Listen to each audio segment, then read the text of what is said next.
maybe more accurately decision announcement day for Dan Hurley. I mean, did he go to sleep Sunday night not knowing? I mean, it's semantics. It doesn't much matter, I suppose. He's staying at UConn to be their head basketball coach after what he called a compelling case to be the Lakers head coach being presented. UConn Athletics released the following statement on behalf of their still head coach, Hurley, and I quote, "I am humbled by this entire experience. At the end of the day, I'm extremely proud of the championship culture we have built at Connecticut. We met as a team before today's workout, and our focus right now is on getting better this summer and connecting as a team as we continue to pursue championships." We bring in Adrian Wojnarowski now, who was at the fore breaking this news throughout, and then the news on Monday that he's going to stay put. And Woj, we had this conversation the other night. This is a man you know well. In the end, what's your understanding of what led Dan to decide I'm where I want to be?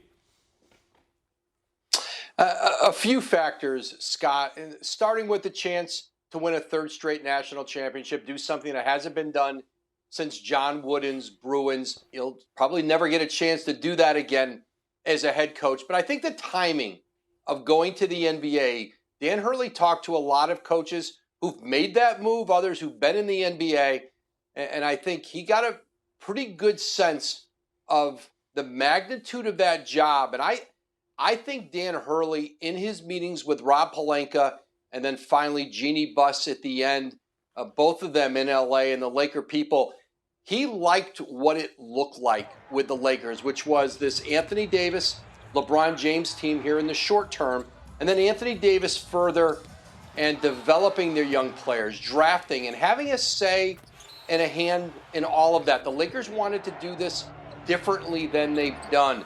And I think Rob Pelinka laid out a vision for Dan Hurley that made a lot of sense to him. But I think part of it, perhaps the geography at this point in his life. I think he thinks he will be in the NBA someday. But he wasn't ready to go now. But I'll say this, Scott. I think Dan Hurley understood what the Lakers were offering him, maybe a once-in-a-lifetime opportunity in that job, in that market, the history of that organization.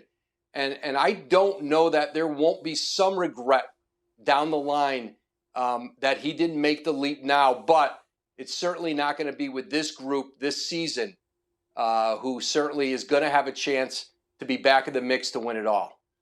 Woj, I can't help but draw the parallel to Billy Donovan. Won a couple in a row, took the Orlando job, and then was like, hold on, I'm a college guy.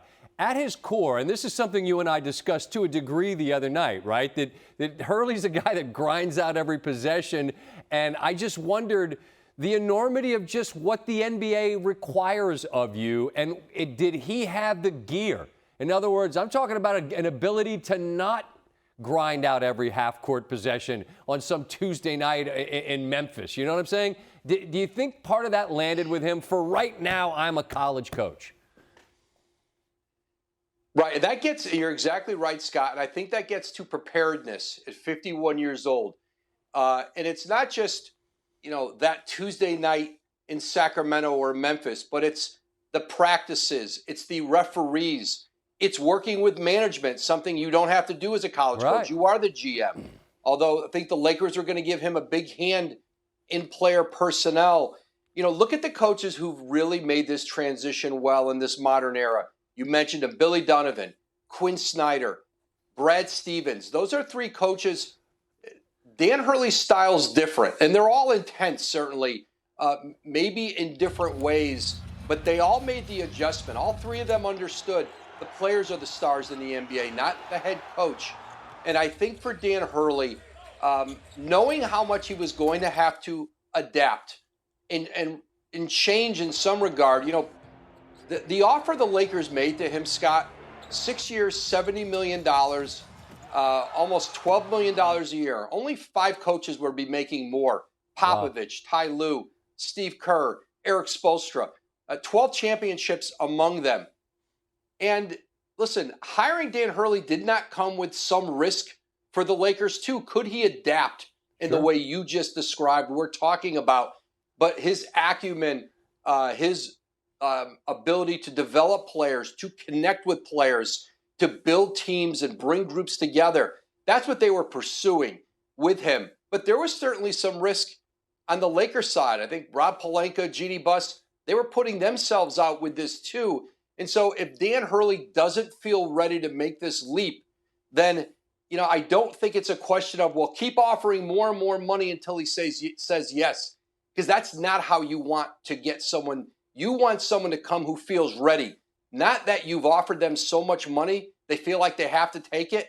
Then they get there and go, what have I done? And so I think Hurley wasn't quite there yet.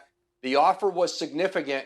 And now the Lakers, they go back and kind of resume this search minus Dan Hurley. And that search, if it begins somewhere, Woj, is there a place that they start? I think James Borrego is still going to be a significant name in this search. He's in Cleveland now. He'll meet with the Cavaliers on Tuesday all day long. He's prominent in that search. They'll have Kenny Atkinson in later in the week with the Cavs. But Borrego's already been in twice in L.A., head coach in Charlotte, who, when you look back, went from 33 wins to 43 wins, 2 play-in tournaments, and then a really good season last year in New Orleans, where they hold him in high regard as a top assistant. He's with Pop a long time in San Antonio. I think he'll be prominent in both the Cavs and Lakers searches. And there may be another name or two with the Lakers. They brought in and interviewed a number of coaches already. They'll go back to that pool. I'm told they'd like to try to have a coach by the draft, which is June 26th.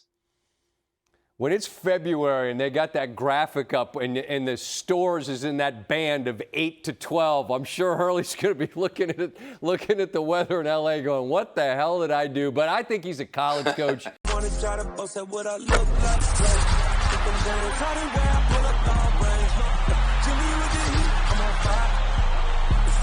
on ESPN.